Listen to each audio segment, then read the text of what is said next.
What's up, everybody? Welcome back to Real Talk Recovery, where we talk about recovery from addiction and I share my life with you. My name is Nicole. I'm a person in long-term recovery. My sobriety date is July 13th of 2015. For those of you guys that are new to my TikTok account, welcome. I'm so glad you could be here. What I try to do on Monday through Friday is I try to go live every night at 7:30 p.m. Central and have a support group. And if I don't just do that, I like to have guest speakers on. So we are getting back on track with our guest speakers. Tonight's guest speaker is going to be an addict named Chauncie, aka Joe. And I'm really excited to have her on. I've never heard her whole story. I just heard bits and pieces of it from here on TikTok. So, y'all come on in, do me a solid. Please like the video. Tap your screen, like the video.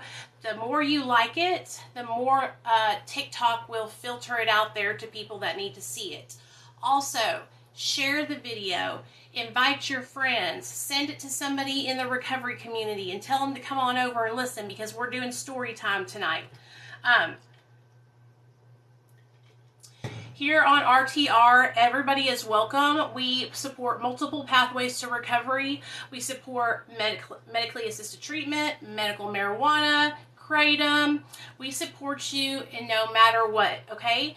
As long as you're trying to put one foot in front of the other and you're trying to make changes in your life that are positive and beneficial to you, we want to support you in that endeavor, okay? We don't look down on anybody. This is a no judgment zone, and that goes for people in the comments also. If you find yourself wanting to say something rude to somebody or pass judgment on somebody, take it somewhere else because it's not welcome here, and you'll just get blocked, and that will suck because then you won't get to see all the amazing stories and all the amazing people that we have come on here every night, okay? Just a couple announcements before we get started, okay? I am doing merch, but it's not like forever merch. So I had it on like a 5 or 6 day or 2 week thing. And the shirts are Snitching on Your Addiction shirts. So if you guys want to get a shirt, I think they're $24.99. You can hit the link in my bio. All the proceeds from these shirts are going to pay for someone's first month's rent in sober living. So I was selling Real Talk Recovery shirts a couple months ago, and we raised $220, okay? And so far we have $220 from those shirts, and then whatever we raise from these shirts, we're going to put it together for a grand total, and then I'm going to reach out to some sober living centers and try to find somebody that I think is willing to stay sober, that really wants to change their life, but is struggling to make their way. So I'm excited. Whoever it is, of course, I'm going to ask them if they will agree to come on TikTok and share their story with you guys, because I want you guys to see where your money is going, okay? I don't need the money. I have a full-time job, so I want to do something good with the money. So that's what we're going to do. It could either pay for someone's first month sober living, or it could pay for somebody's MAT treatment. Maybe it could pay for somebody's just something to do with recovery is what it's going to do, okay? So as far as I know, it goes to everywhere because I went through the Bonfire app. You guys, here, I'll show you what the shirts look like. So that way y'all can see. They're super cute. Like, they're super chill. They're not like in your face or anything like that. Because I wanted it to be like you could wear it out and not be like, oh yeah, look at me, I'm a drug addict. You know what I'm saying? Because I know some people don't feel comfortable, okay? So let me find a picture of the shirt so I can show you guys. Hey y'all, come on in, everybody. Tonight we're having an addict named Chauncie on to share her story. So the shirts say really small, it says right here, like on the pocket area, it says Real Talk Recovery. And then when you flip it around on the back, it is 2 hands holding with a heart, and it says, keep snitching on your addiction, Real Talk Recovery. Super fucking cool. I think they're really cute. And also, I got baseball tees. So I don't know if you guys know what I'm talking about, but they're the 3/4 length sleeves. I got those kind of tees. I thought they were really cool looking. So anyway, I don't know why I can't find the damn link to what I shared. Here they are. Okay. Yay! It's okay. So super chill, like I said, here's a purple one, okay? So super chill says Real Talk Recovery on the pocket, and then on the back it says keep snitching on your addiction, Real Talk Recovery, and they got different colors. And then let me show you this one. This is my favorite one. I like these kind of baseball tees. So it says that, and then it says keep snitching on your addiction. So I thought that was pretty cool.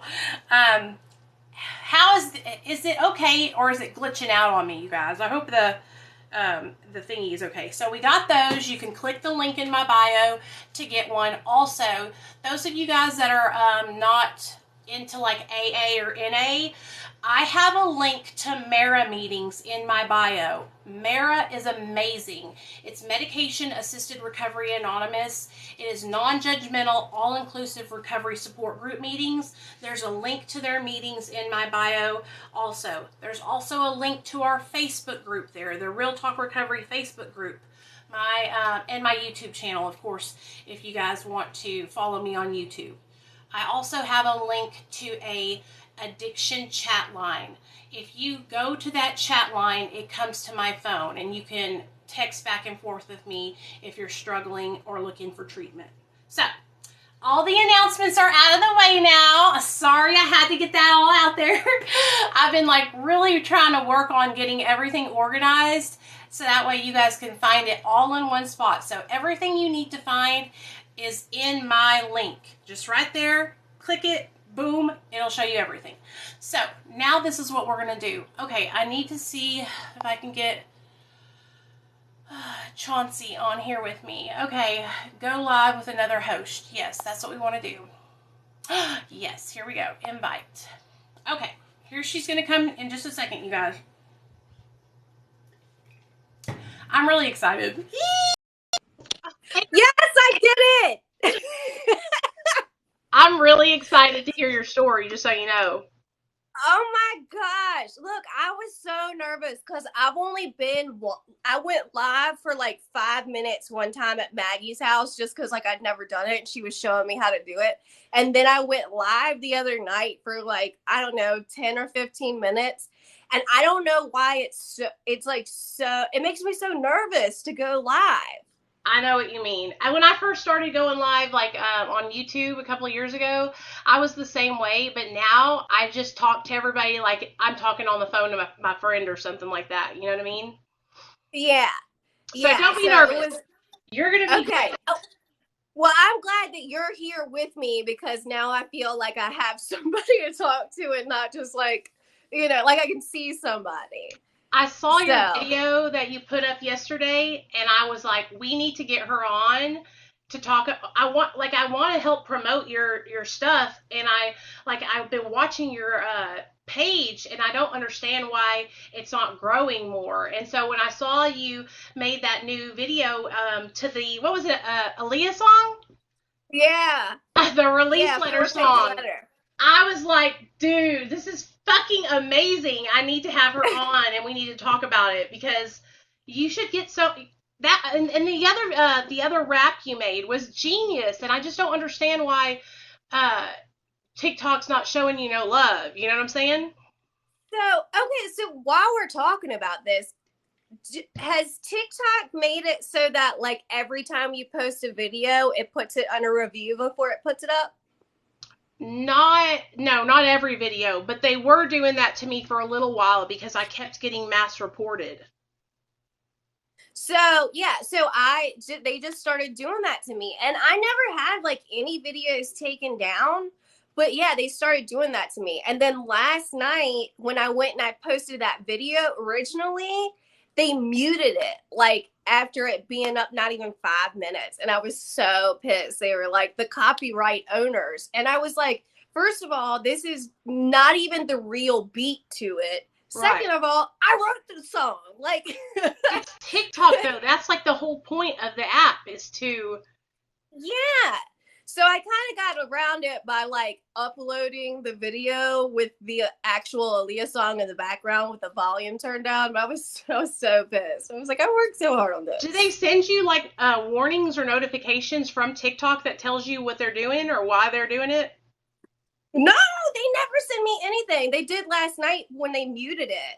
But like I've only had like one, maybe two videos taken down for community guidelines, Uh-huh. but they won't play my stuff.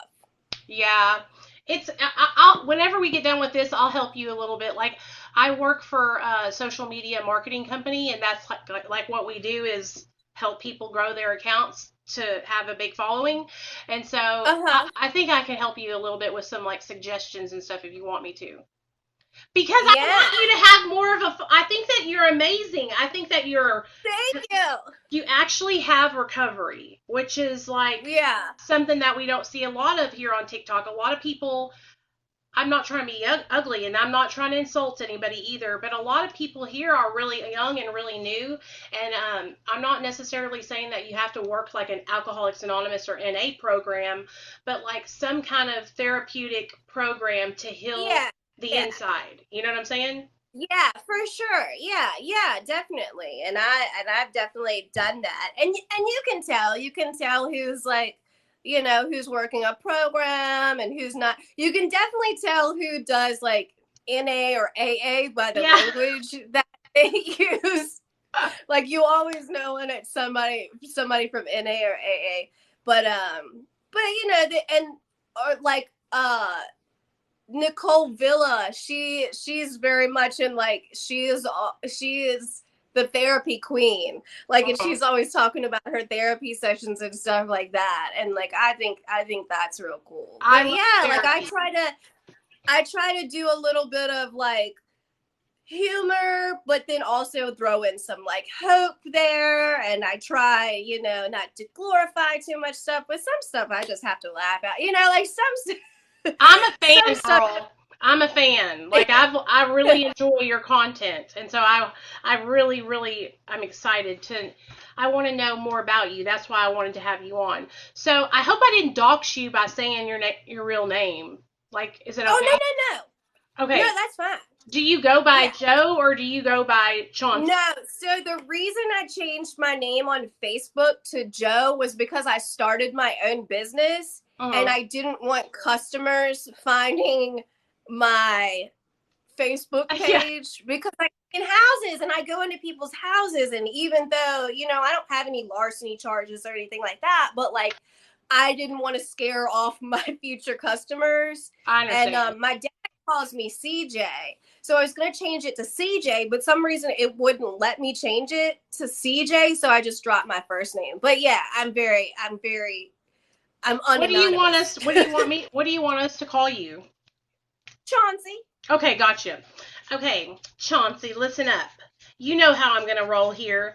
This is what I want to know. I want to know what it was like before you got into your addiction. So, how was your childhood? Did you have two parents? That kind of thing. And then I want to know what happened and when you kind of like uh, went into your addiction. Like, was it in high school and you had a boyfriend and you all broke up and you decided to get high? That kind of thing. And then after you tell us about your addiction, then tell us what your life is like now and how you got sober and all the good stuff about recovery.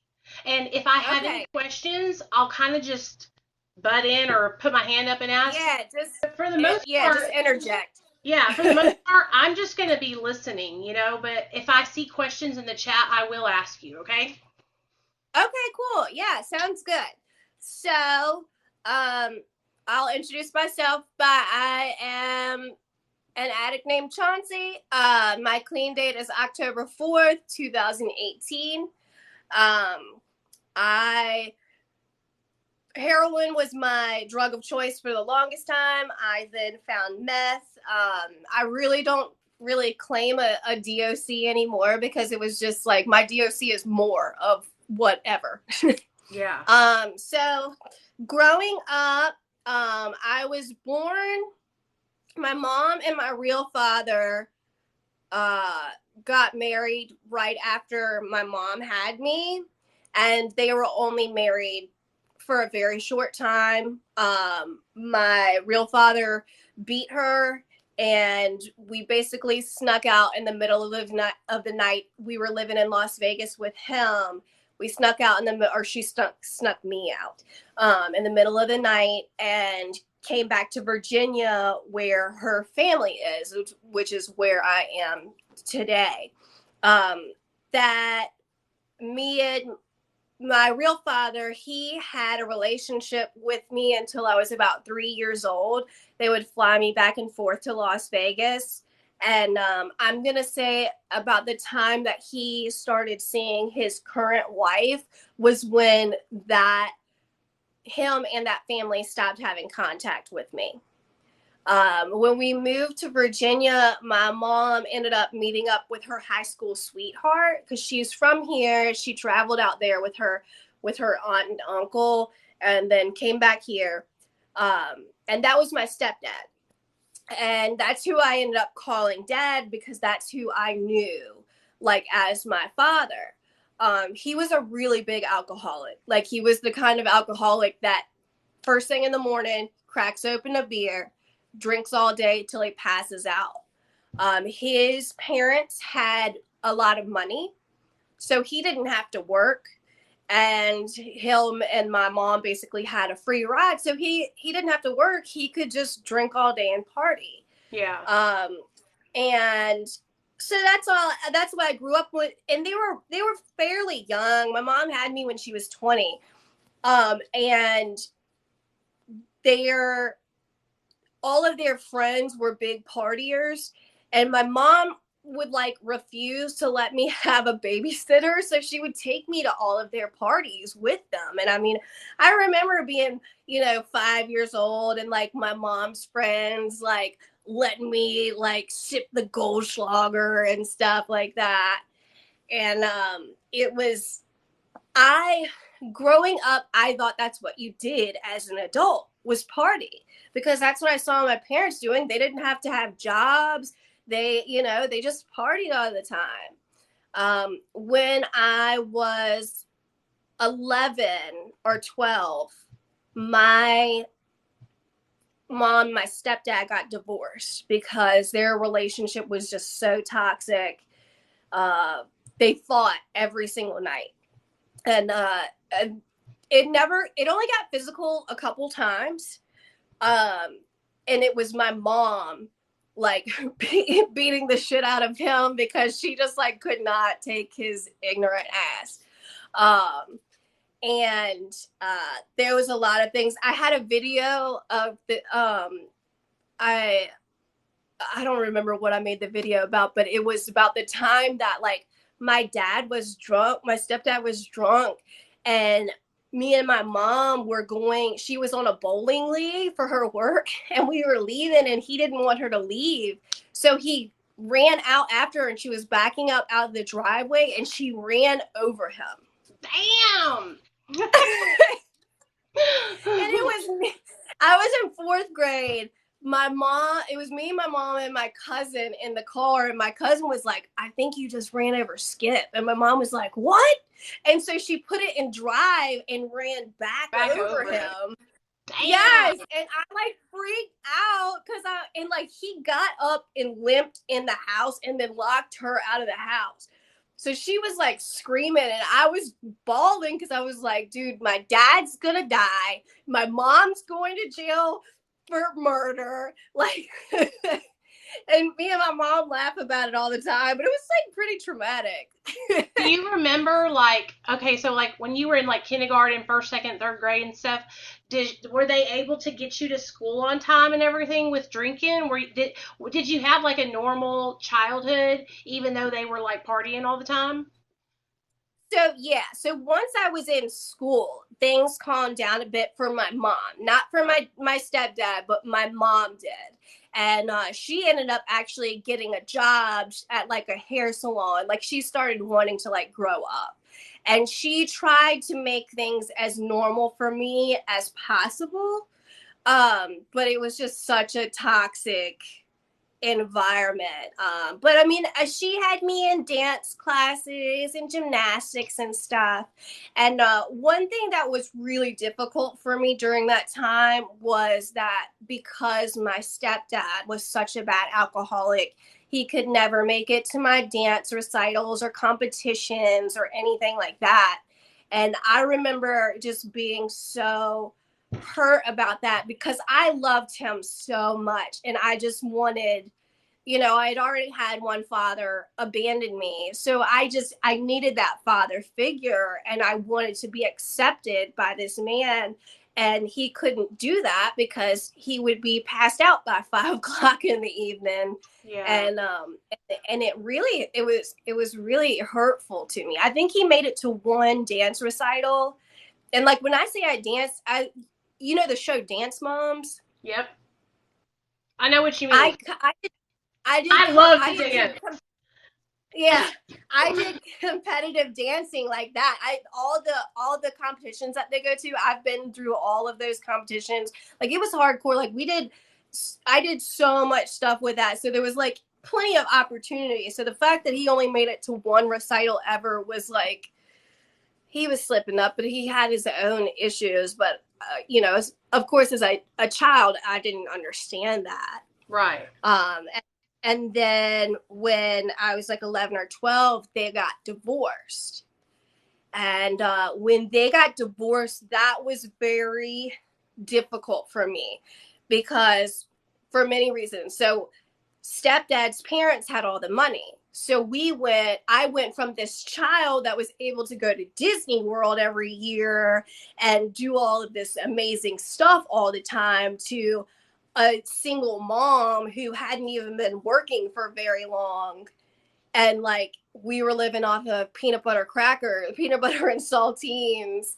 And I didn't understand like us not having money. And I was very much a spoiled brat. Like, so Yeah. Going from all of this stuff to not being able to have anything, that was very difficult for me. Also, I was starting to become, older. I was, starting to get hormones and things like that. And then it was this is Harry. Harry, come here. Hey, hi. Harry. This is Harry. Oh. Harry, say hello. We have a little chihuahua named Paco. Do you? Yeah. Oh my gosh. I love this little guy. So the breakup between my mom and my stepdad was really bad to the point that he was harassing her so much that she had to get a restraining order on him. Oh damn. He was finally showing up to like my swim meets and things like that. You're like it's a little too late now. Yeah, right. And he was like, they would have to call the cops on him and things like that. I'm like hanging out with like my friends and stuff, and they're calling the cops on my stepdad because he won't leave. And so it was pretty bad. So when he got the restraining order put on him, he wasn't allowed to see me, and because of that, his family stopped talking to us too. So at this point, I've been abandoned by 2 fathers and 2 families. And I'm like, well, fuck, like, nobody fucking loves me, whatever. Like, so right after that happened, my mom started seeing this other guy. And we moved in with this guy, like, right away. After a few months, I had to switch schools. And that's when I really started like to act out. Like I had like at middle school parties and stuff, we would like drink, or I would like stay out at a friend's house and he would like drink and stuff. But it was probably about like the summer between 8th and 9th grade was when I really was like, I guess I was seeking validation from like the cool kids. So I started smoking pot and drinking like all the time. And somehow I fell into the group of like the bad kids. Yeah. Like, and all of their parents were alcoholics, and like So their parents didn't give a shit, and it was a pretty wild time. Wild time. I can totally understand though why you would do that, because not having your biological dad and then your stepdad going MIA, like that's for a girl, a young girl, I think it's really important to have their dad. I know for me when I was a young girl, my dad and my mom are still married, but my dad was working a lot and he was like working overnights to where I didn't get to see him a lot, and I really wanted to be I really wanted my dad to be around. Yeah. It really affected me, and my dad and my mom were still married, so I can understand why you were looking for validation and stuff from, Yeah. people. And so I think that women too, when they have like daddy issues, I see women go two different directions. They either go to, I want the validation by sleeping with guys and I can get attention like that, or I'm gonna be one of the guys. Mm-hmm. And I was one of the guys. I was like, Gotcha. oh, I'm just one of the guys and stuff. Like I was the guy's girl. And but it was lonely there because it was always like, oh, Chauncie doesn't count. She's one of the guys, and like I'm like, but I'm still a girl. Like I would still like somebody to be attracted to me. Right. Right. Yeah. So so then I'm going. So that's eighth, ninth, going into 10th grade was when I actually switched schools because we had been living with the new boyfriend. But I was still going to my old school. I switched schools in his school district. Me and him had a very rough relationship because at this point I trust no man, but I still kind of want a father figure. But I'm a wild ass teenage kid and I have no respect for him. And I'm like, he doesn't like me. Well, he did not like me. He was just trying to like correct me and like teach me to be an adult. But I was like, he doesn't like me. And it really tore a rift in my relationship with my mom. So then I was just like full on rebellious. Like, I don't give a fuck. I was still going to school, but I didn't want to be there. And I don't really know because a lot of my friends like dropped out, and I don't really know what kept me in school, but I stayed. My very first boyfriend when I was 15, who I lost my virginity to, ended up being very abusive. Oh, So man. you have this girl who's been abandoned by these fathers and families, tries to find love, and this guy is a super big narcissist who like love bombs at first, and then all of a sudden like isolates me, keeps me from having any friends. I was new at his school. Nobody believed me about like the things that I was saying about him because they'd never seen that side of him. And I was the new girl. Like, and he would just like make me seem like I was lying and crazy. And finally, one night at a party, he threw me down, and and somebody saw him, and they were like, "No, like you don't put your hands on a girl." And it was just like, finally, like somebody sees this, and like one of my friends ended up telling my mom, and I was like, I didn't want to tell you about this because she had been beat by my real father. I didn't want her to know I was going through this. The cops got involved because we were under 17. We didn't live together and we didn't have a baby together. I couldn't get a restraining order on him because I couldn't prove that the bruises were from him unless somebody had like physically like videotaped him hitting me. They wouldn't do anything about it. I ended up meeting my child's father, and he basically ended up protecting me because after that night that they saw him throw me down, Maddox's dad was like, if you have any more problems with him, let me know. And like he was the one that was like able to get me out of it. And that's when we started dating. When I dated Bryant, that was probably the smoothest time in my life, like as far as like high school and stuff, because I kind of looked at him not like a father figure, but as a male counterpart that seemed like he had his shit together because he did. And then it ended up being like I wasn't in love with him. I loved that he was that counterpart for me. So we broke up very shortly after I had my son when I was 17. Oh, you had your son when you were 17? Yes. Oh, Yep. you I were gave young. birth. Yeah. My sister had a baby young So, too. yeah. I was 16 and pregnant before it was cool as well. Yeah, exactly. Yes. Before the TV shows. No, so I had my son when I was 17, and during the time that I was pregnant, it's the only time that I can remember ever being completely clean up until like the past few years. And I definitely think that my addictions hadn't really kicked in, like it wasn't like I was getting high all the time, but it wasn't, It wasn't like you but were just kicking it, and it was like you could maintain it back then. Because I was the same way. right. Yeah.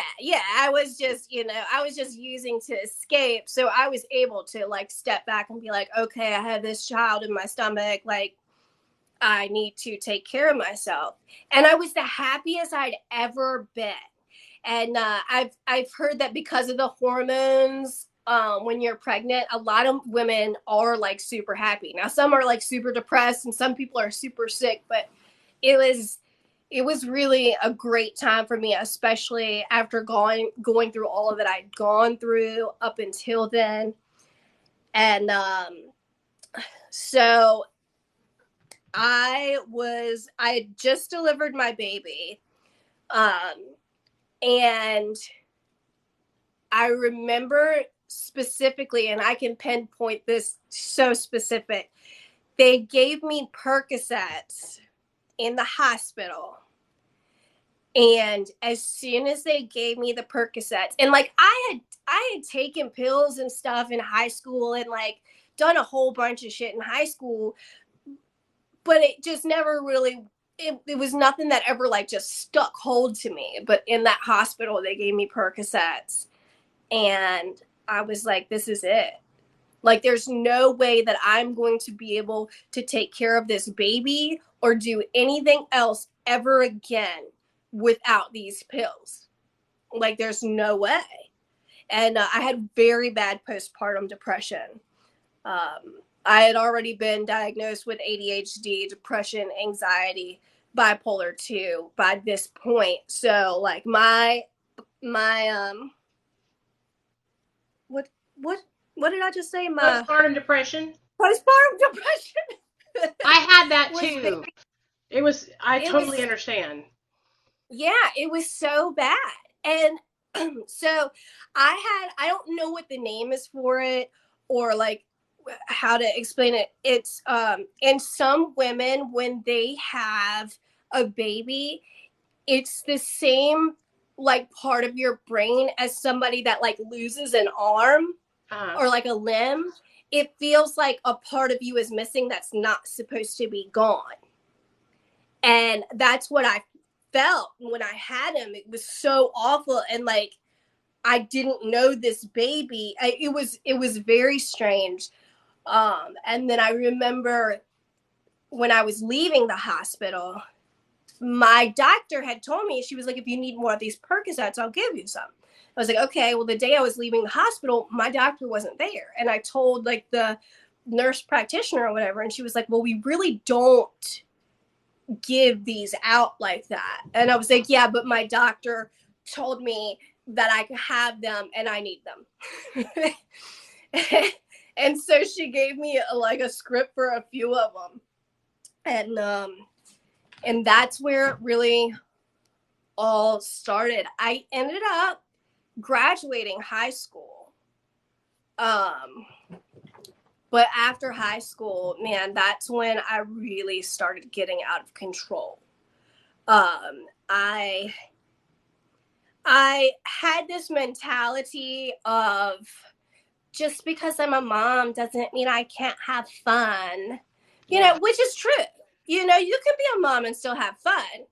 But if you're not taking care of your child and you're going out to party every night, like, you do have to grow up some, like, and I wasn't ready to do that. And I had my mom that would help me. I was still living at her house, and Maddox's dad was great, but I would just like pawn him off on them all the time. When I was right after I graduated, I think it was right before I turned 19, is when I came across heroin for the first time. And it was really weird. It, like, I'd never seen it before in my life.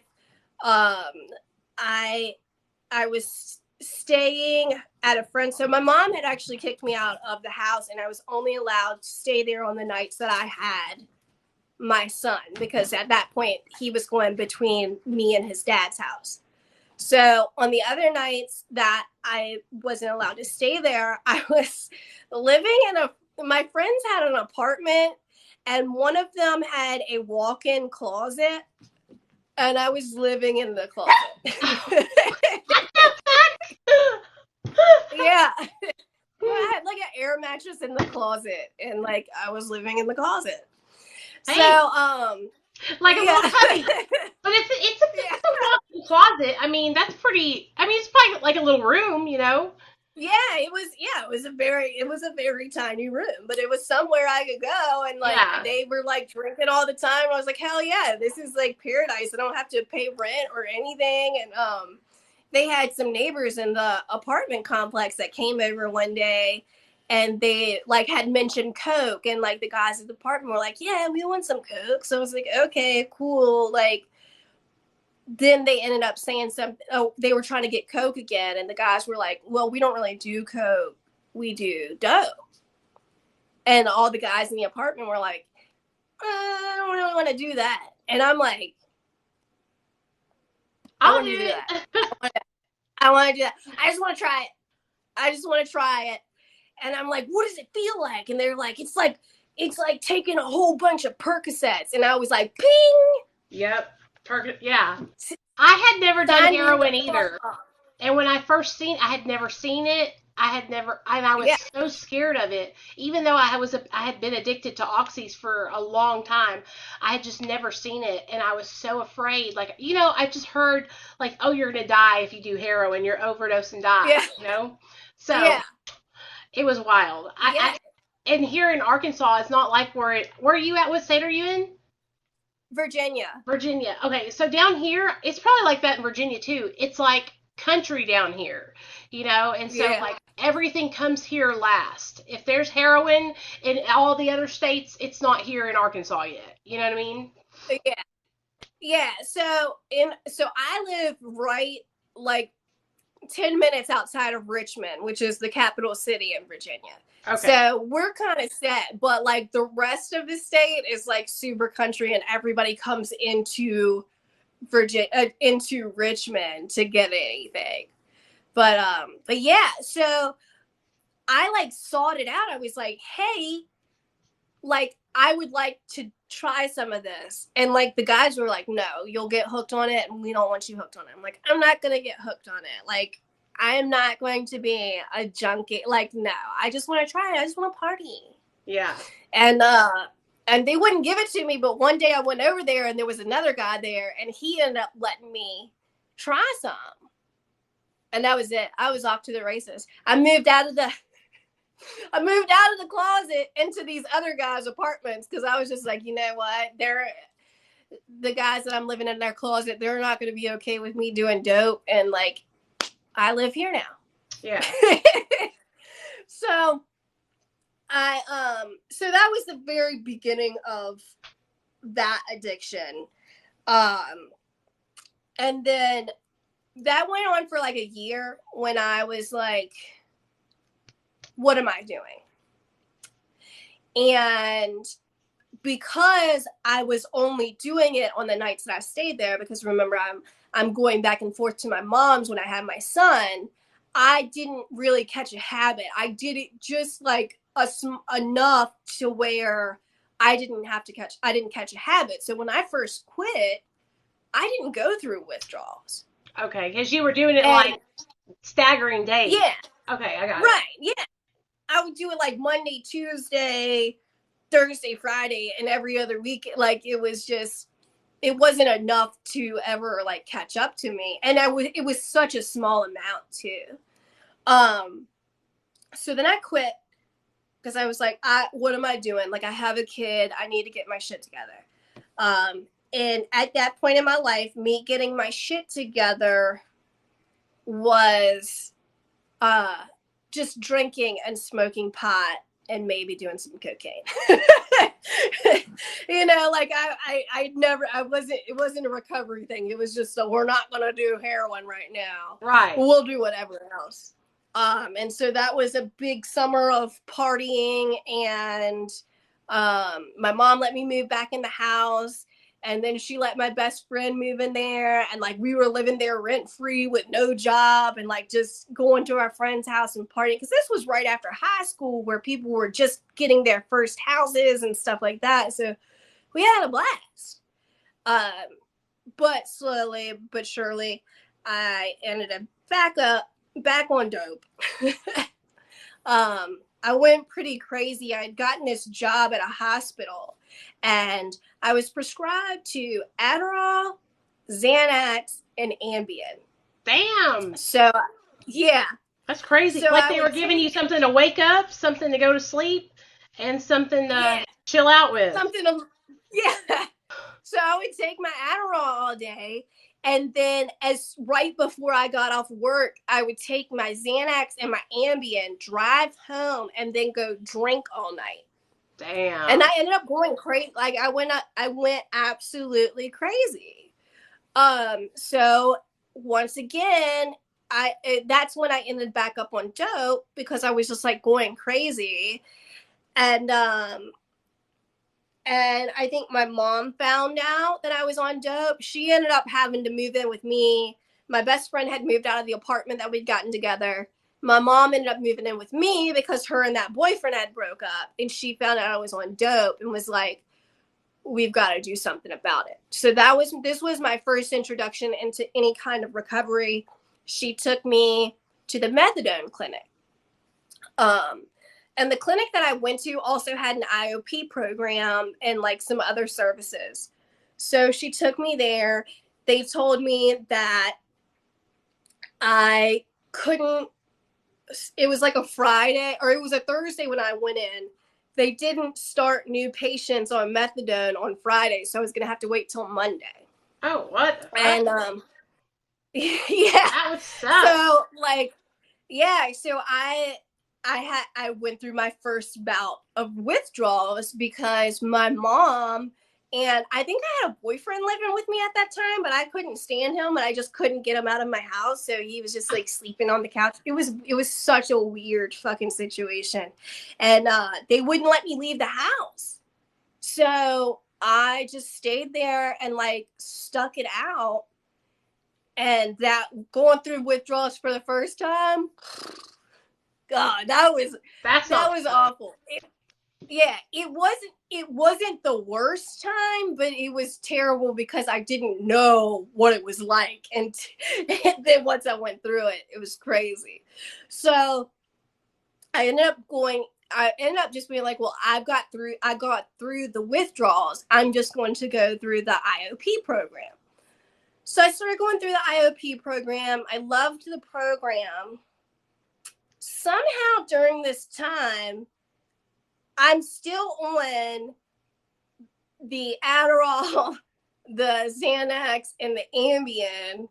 So I've lost my mind. I end up meeting these guys moving into the projects with one of their grandmas trying to be a rapper. Oh, yeah, that sounds about right. And like when I do my little raps on TikTok, I do not take myself seriously. But like when I was in this, like I was like, You were yeah, serious. I am a rapper.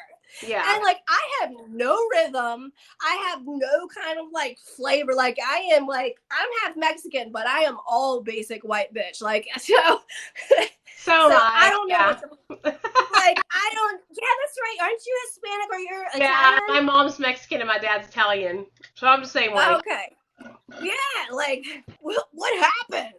So I'm in the projects trying to be a rapper, and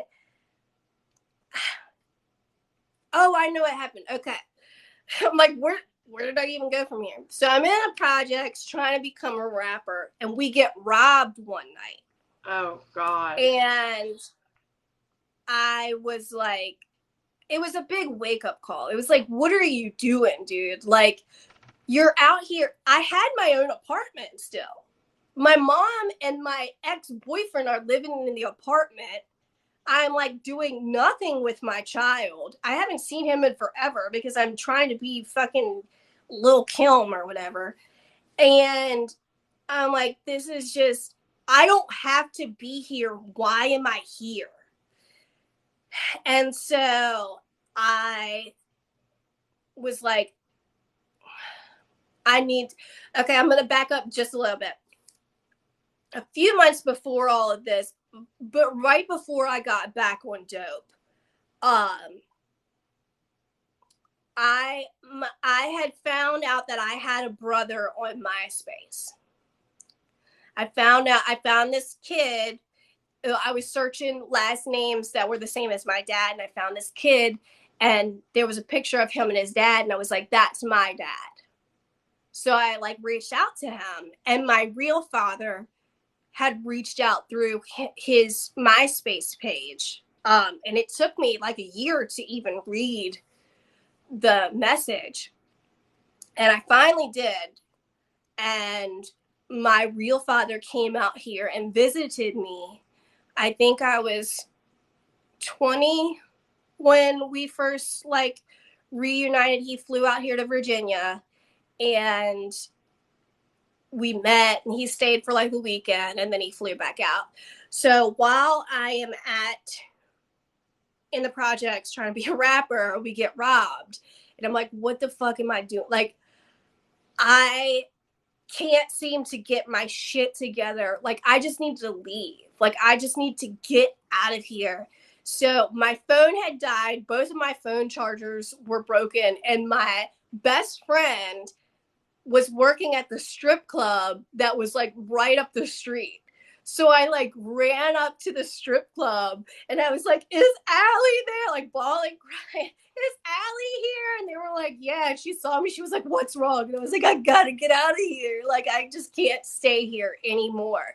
And she had gotten my dad's phone number because she was worried about me while he was here. She was like, let me have your phone number. Like, I'll keep you updated on her. So I called my dad from her phone, and he was like, hey, what's up, Mija? And I was like, can I come live with you? Oh, And he damn. was like, yeah.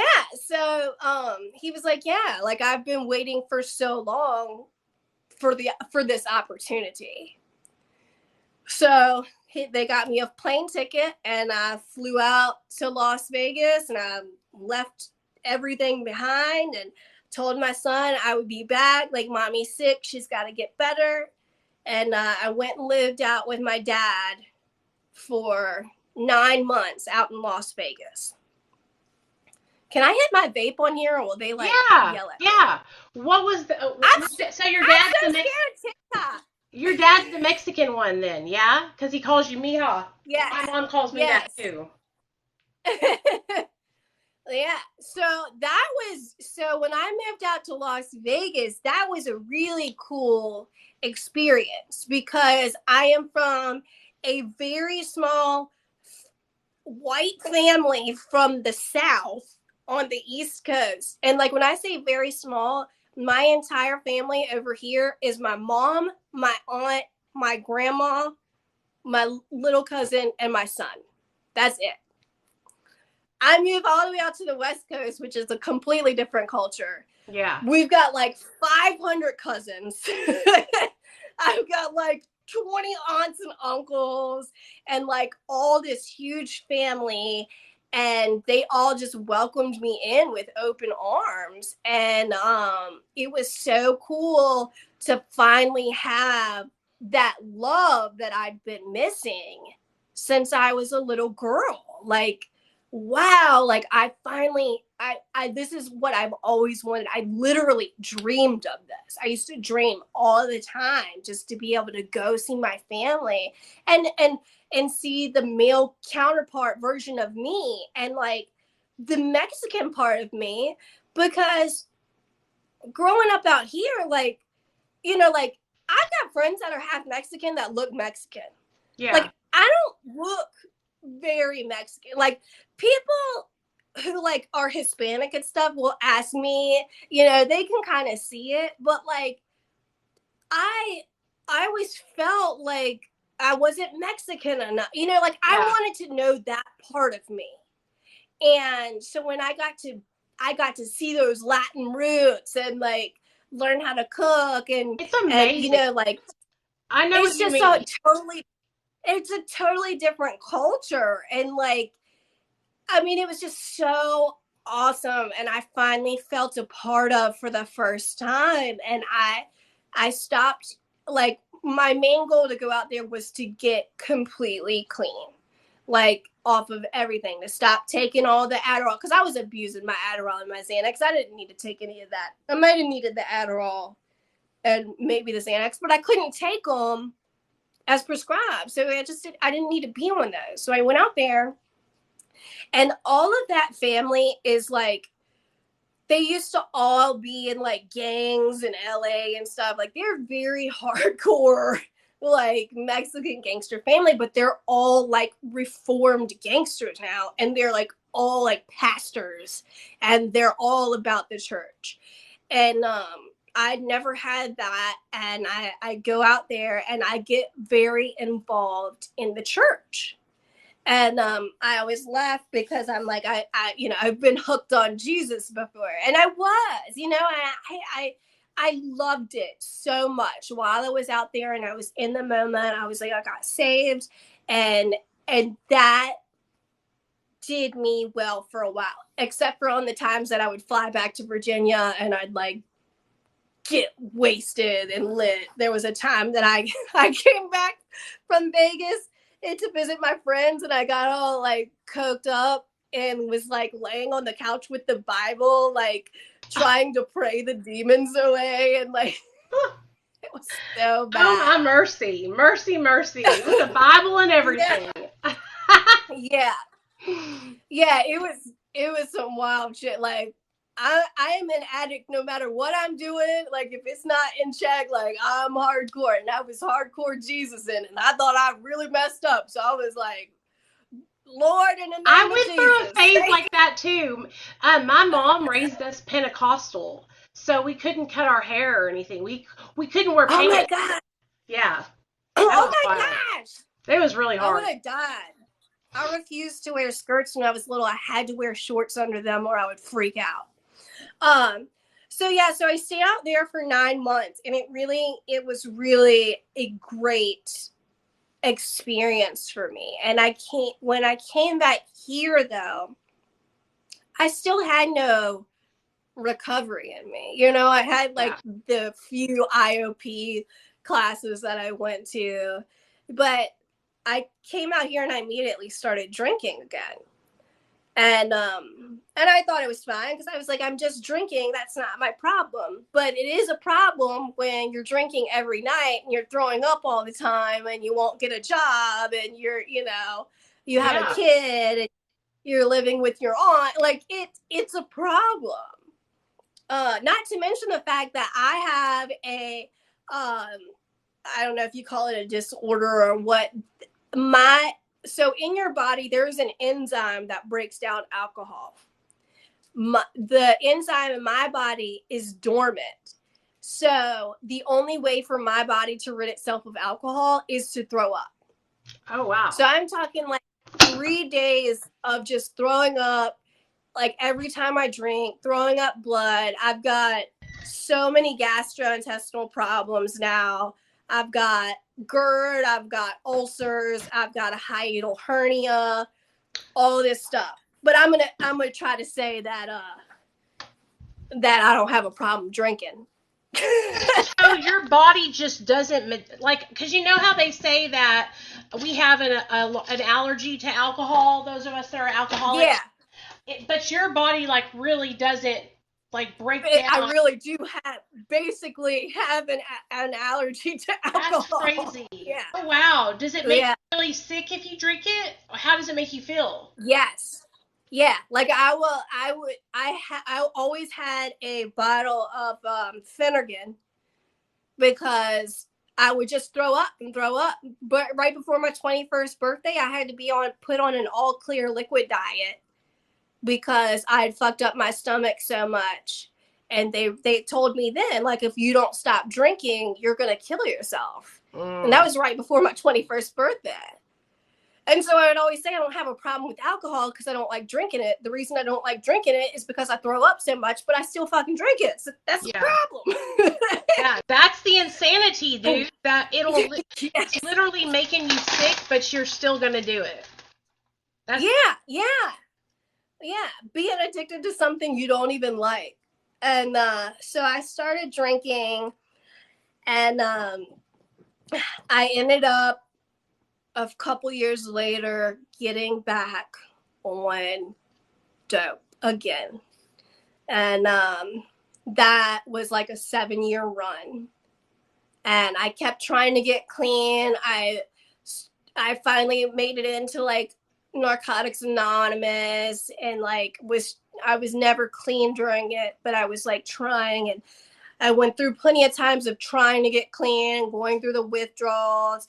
I tried Suboxone. I did good on Suboxone for a few months, but I ended up back on dope and then selling my Suboxone. And right before it got really bad. It got really bad right before the end when I got on meth. And I don't know how you did that shit for so long. Yeah, I was strung out on meth. I was on meth from the time I was 17 till the time I got sober. That shit rocked my world when I held a very, very long, steady dope habit. Well, when I got on meth, like, that's when my fucking life just really just fucking... How did you get introduced to meth? Like, what happened? Were you hanging out with people that were using it and they just offered it to you so you tried it?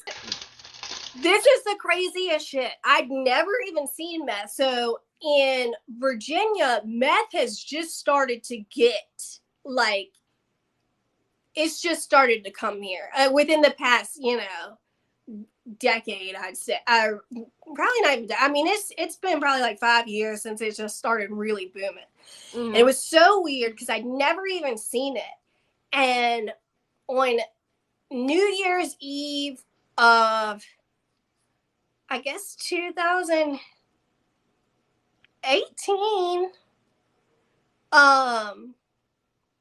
a friend who I had met through the rooms recently, one of the times I was in there, I hadn't talked to him in like 6 months, randomly calls me on New Year's and is like, hey, do you have an ID? And I was like, yeah, I have an ID.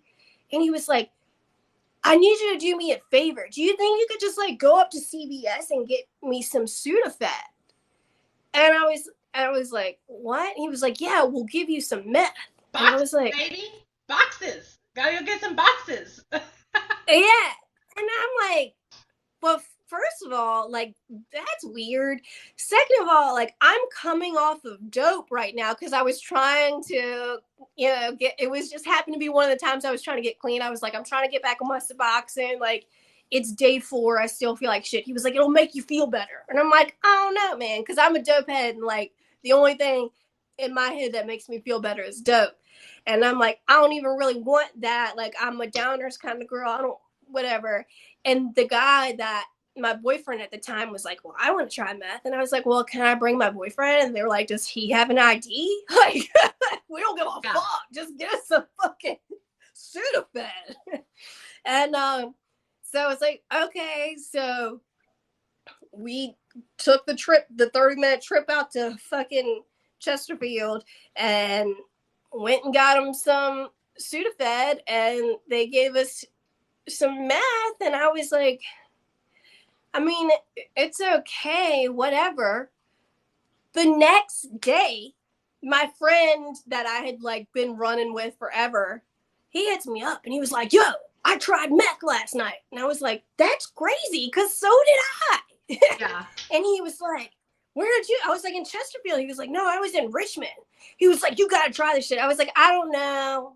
I didn't really see, like, whatever about it. He was like, no, you got to slam like a half gram of it. And I'm like, I don't know, dude. Like, that seems like a lot. He's like, no, you can't overdose on it. And I'm just like, but see, the way that my heart beats, I feel like it could. I feel like I could definitely overdose on it. Like, so, but at this point, I'm like, whatever. Okay, it's free drugs. I'll try it again. And that night, I actually did enough to feel it. And I was like, that's it. Take my will in my life. Yep. Methamphetamine. And I just went ahead and just moved on into the trap house where they were making it. And that was January 1st. By Valentine's Day, I made my way to detox.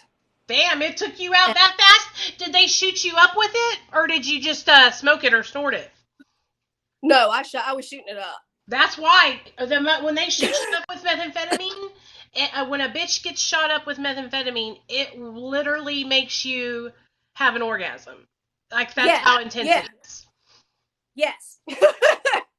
And people wonder why we get hooked on it, and that's why. And dudes know that too. Guys know that, and that's why they do it. That's why they shoot up the women with the meth, because they know that once they get a taste of that it's on and popping. They'll have them for a life. Yeah. You know what I mean? Yeah, I got taken advantage of the most during that time. That's when I started sleeping with people for more drugs. And just whatever I could. My mom finally kicked me out of the house, and I was on pretrial at this time. Like, I was about to be violated, and finally I was just like, I thought that the feds were after me so bad. Yep. I was just like, the paranoia literally scared me into detox, because I was like, if I don't go, I'm going to prison for 40 years. And like, So I did. So I made it in. I actually, at this point in time, I still had my car. So that's what was always good for me, was I had the car. So I had some sort of leverage, which helped me out a lot, like, because I would give people rides and they would hook me up. Yeah. But I was living out of my car, and a lot of, they would let me stay at the trap house, but it was very much living out of my car. And I was just driving around one night because I had nowhere to go, and I had finally had enough. And I called an old friend of mine who was now working at the McShin Foundation, which is a huge recovery community organization in this area. And I called her and I was like, dude, like, I'm going to die out here. Like, this shit's real now. I was like, I think the feds are after me, and like, I know it's the drugs, but at the same time, I don't know if it's the drugs. Like, I'm seeing shit. I was seeing, like, when I was first seeing shadow people, like, that was fine.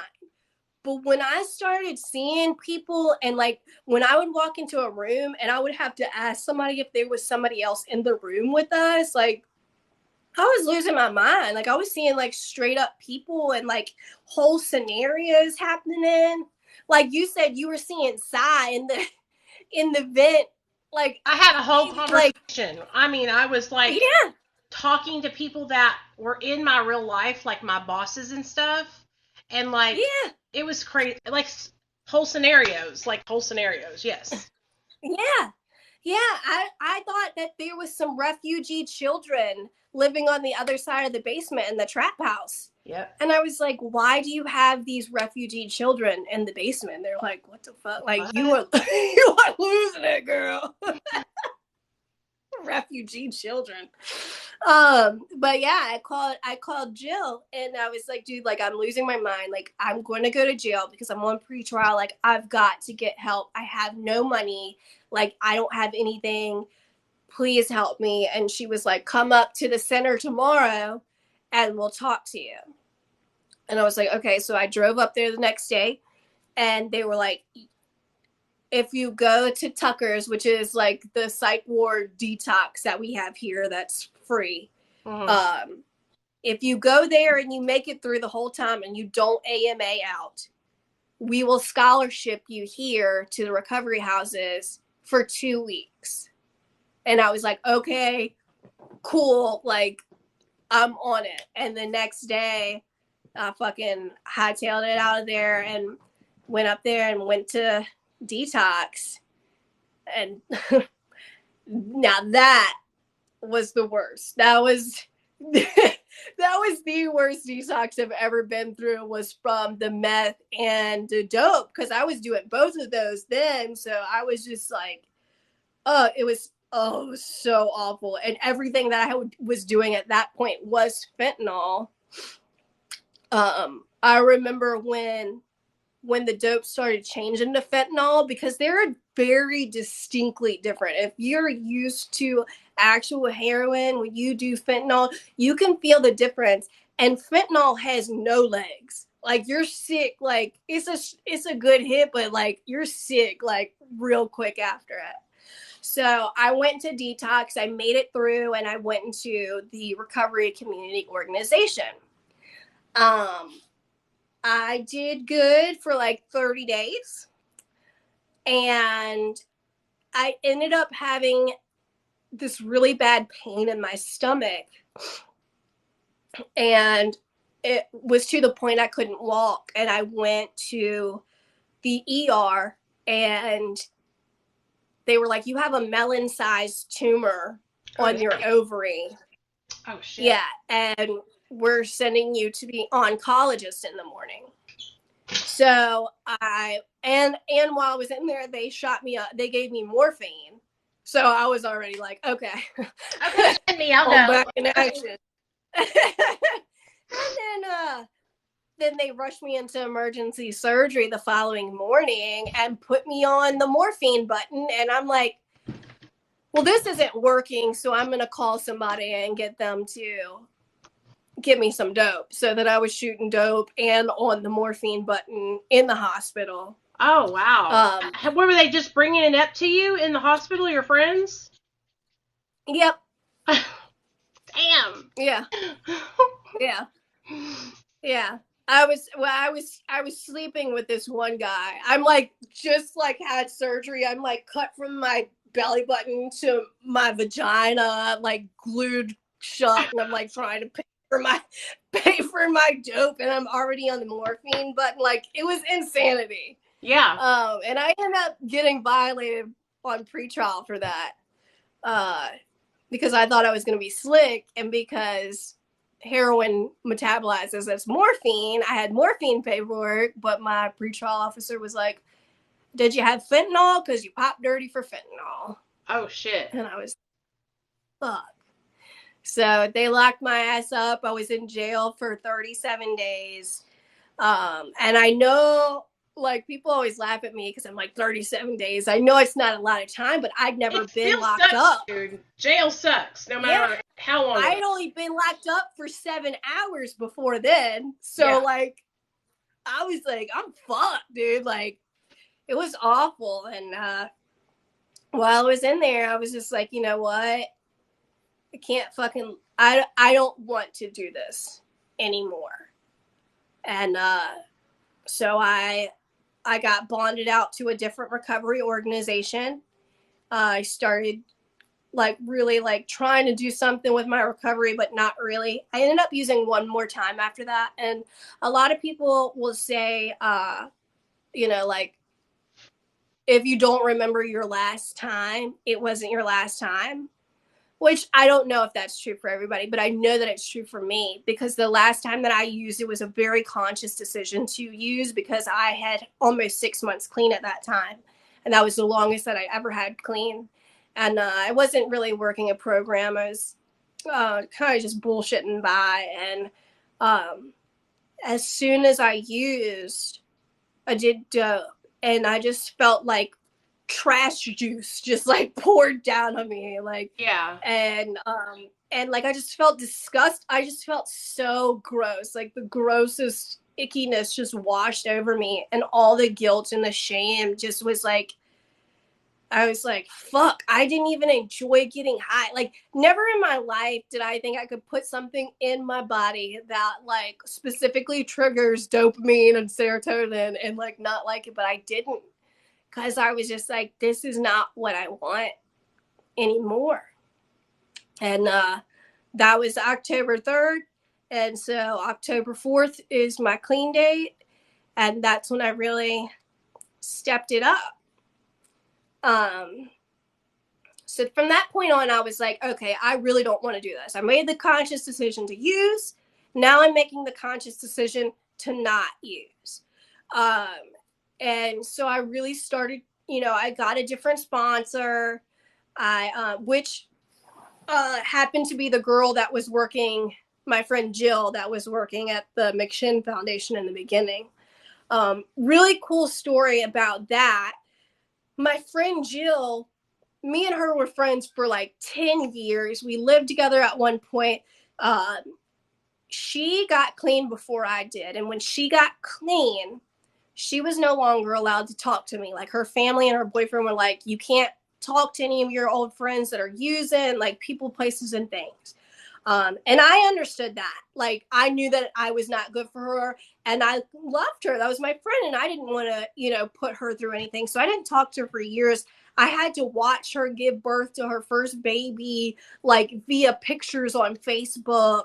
Like, and that was my best friend. So having to see that, like, and I wasn't even friends with, she wasn't even allowed to be friends with me on Facebook. So I'm looking at it through, like, other people's Facebook. And today she's my sponsor. Like, she ended up, you know, she's my sponsor, and she just had another kid, her second kid. And I was able to be there through the pregnancy. I got to go to the baby shower. Like, I just saw her Sunday night with the baby. Like, I know her first daughter now. Like, her family is so happy for me, and like they talk to me all the time, and like, oh, that's so amazing. But yeah, she became my sponsor, and she's been my sponsor ever since. I lived in the recovery house for 18 months. Good. And That's good. I kept saying that, like, I was gonna leave when I wasn't mandated anymore. And then my sponsor would be like, well, maybe you should, like, give it 2 weeks after you're not mandated anymore. So I gave it 2 weeks. I was like, okay, you know, I'll stick it out a little bit longer. And then I had a boyfriend who, they didn't want him coming to the recovery house because he couldn't stay clean. And I was like, oh, they're attacking me. They're, you know, they're victimizing me, you know. And I was like, I'm leaving, which I didn't know where I was going to go. I couldn't, like, I could have gone back to my mom's house, but I would have never been able to stay clean at my mom's house. And so you were dating a guy that couldn't stay clean? How did that work out? Oh yeah, so he ended up moving to North Carolina, and getting stabbed and like having a stroke. He actually, I think he just celebrated a year clean recently. I don't keep up with him, but so much. But yeah, that was awful. That was super difficult. And whenever anybody gives you fucking shit about, you know, your relationship, I'm like, dude, like, and y'all are married. That's a totally different thing. Like, I'm like, dude, like, you're giving this woman shit who is so fucking strong right now. Like, you have no idea what this woman is going through.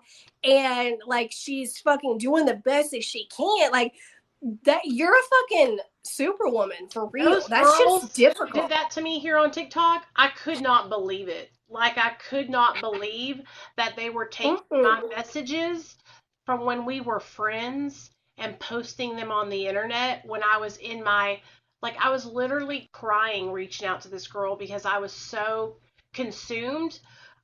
I I was so worried about my husband. I had an ulcer from that shit because I was constantly crying and worried.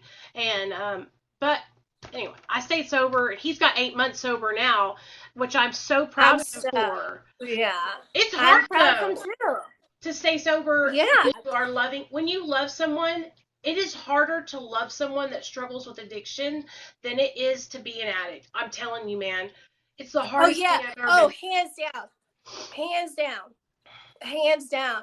I once I went through that shit, I was like, I understood like what my mom went through with me. Yes. Yes. Because you're so powerless over them. Like, I know I'm gonna be okay. I know, you know, like I know I'm gonna be okay, but being powerless over somebody else that you love, that you don't want to be powerless over. Yes. That shit was hard. And that shit was difficult to walk away from, but I knew that I had to. And I'm glad I did. Like I said, though, we were not married. We didn't have a kid together. We didn't live together. You did the right thing for you at that time. Like, I can totally respect that, you know, like, totally. But, like, when you're married to somebody, and we, like me and my husband, been married since 2019, but we've been together for 10 years. And so, he never gave up on me. He's the one who came and pulled me out of the gutter. You know what I mean? I had nowhere to live. I was homeless. My family was in New York. He came and picked me up and helped me. Even though he was in his addiction, he helped me. So what am I going to do? He's fallen. I'm going to just kick him to the curb?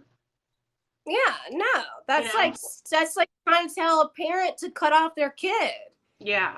Like, you know, you can't just stop loving somebody and worrying about them. And you know what, Nikki, is that if you had like kicked him to the curb, people would have given you so much shit for that too.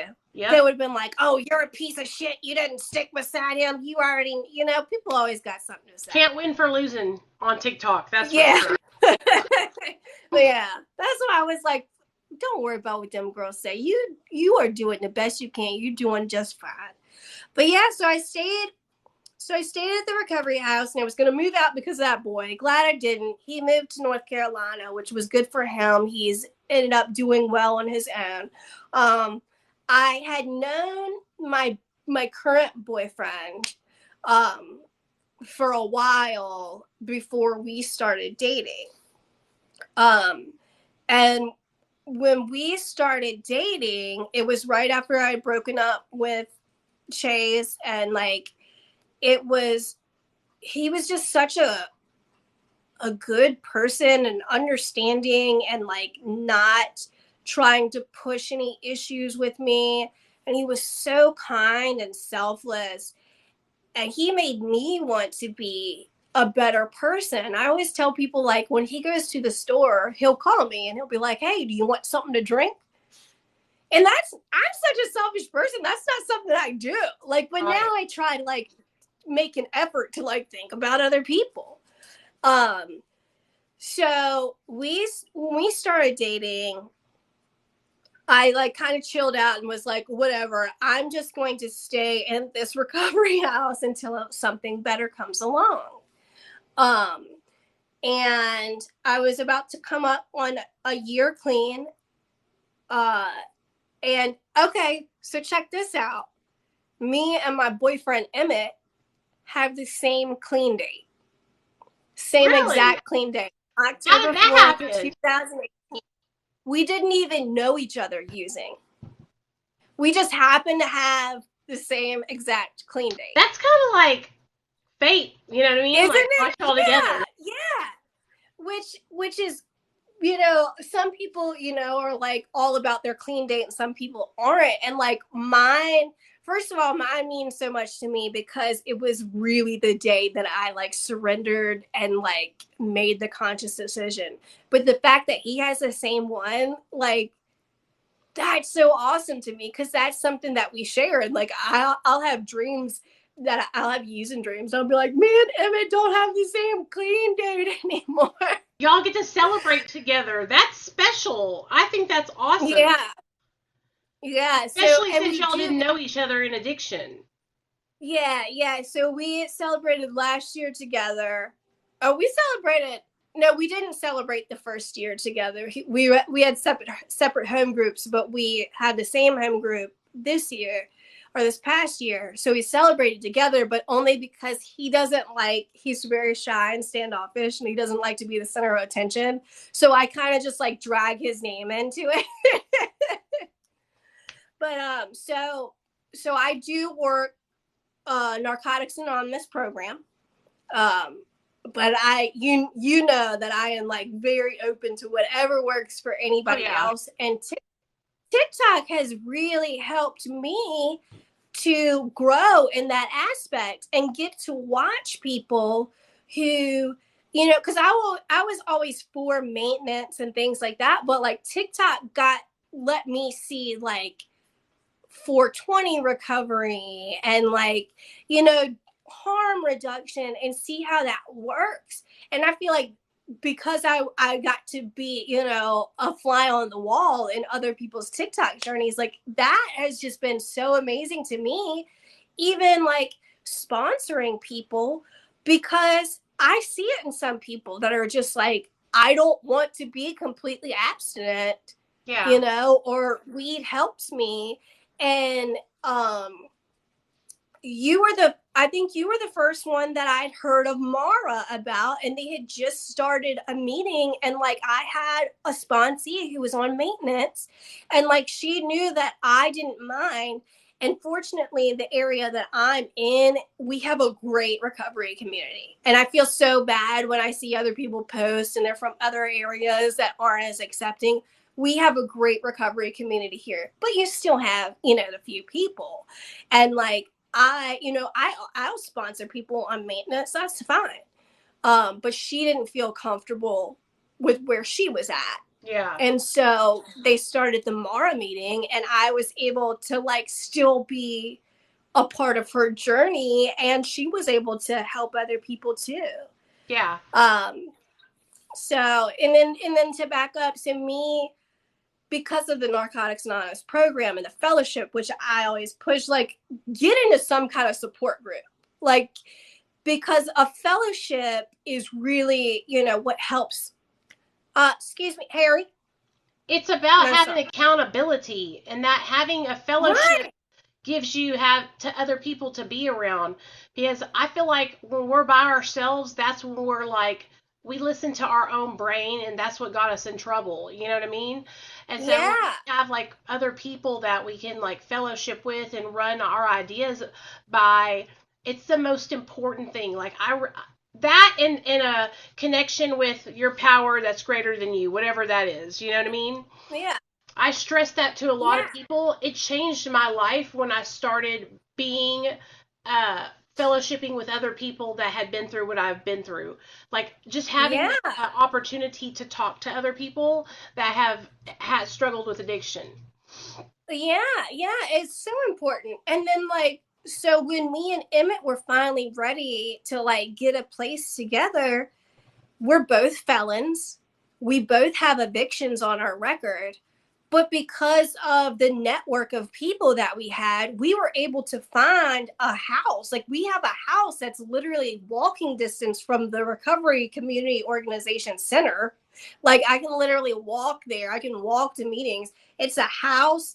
It's cute. I have a place for my son. Like, and that was because somebody lived here before that was in the rooms, and it was a private renter, and they were moving out, and we were able to get in here. And when I moved out and when I moved in here was really when I like really tried to even step up my recovery even more, because I knew like now I have less accountability. And so I started expanding my network and started doing things and having friends and trying new things. And like it's been so amazing. And to try new things is the greatest experience for me, because I've always had this weird thing in my head, like I'm a perfectionist, and I I have to do everything perfect on the first try. But if I've never tried it, I don't know if I can do it perfect, so I won't try it, because I don't think that I can do it perfect the first time, so I won't try anything. Right. So trying new things has been very liberating and empowering, because I would just try something I'd never done before, let myself fail and be like, okay, but I had fun doing it. Like golf. I am so terrible at golf, but like I love it. That's Like, okay though. you know, You know what I mean? yeah. Like Yeah. actually doing different stuff and not, because I think like a lot of us are perfectionists because it's like we're afraid of not being failing. We're afraid of failing. You know what I mean? Yeah. Like deep down inside. A lot of addicts are like that. A lot of people. I don't think I'm a Yeah. perfectionist, but I am like an overachiever. Like I'm always doing the Yeah. most. Like I am Yeah. so Yeah. consistent. Like I'm always Yeah. like if I'm on YouTube, I'm fucking making 25 YouTube videos a day. If I'm on TikTok, that I'm fucking dedicated. You know what I mean? Yeah, yeah, yeah. I get like that too. I go hard. Just like I played golf one time, and then I bought all these golf clubs, and then I like never went again. Even though I liked it, I played like a couple times, and then I got really into fishing last year. So I got all these fishing poles and all these lures and shit like that. And like I haven't gone fishing at all this year because it's been so hot. And like disc Yes. golf, I It's love too disc hot. golf. And this winter I'm gonna go with some friends. We're gonna go snowboarding, which I know I'm gonna be terrible at that, but I always wanted to try it, and now I'm That not would scared be to try fucking things and cool. fail. Yeah.